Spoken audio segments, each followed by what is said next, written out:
Assalamu alaikum wa rahmatullahi wa barakatuhu. Nijar Diaspora Libre.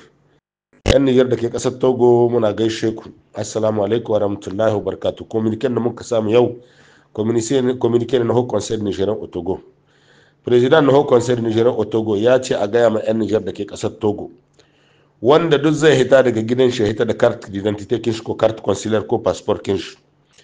Idan an ka same ka ana patrouille general da sojoji da polisai da ma'aikanta duka suna kan hanyoyi, wanda duk an ka samu bai da carte d'identité, bai da passport, bai da carte consulaire, to duk abin da ya same shi ya sha maka ne shi.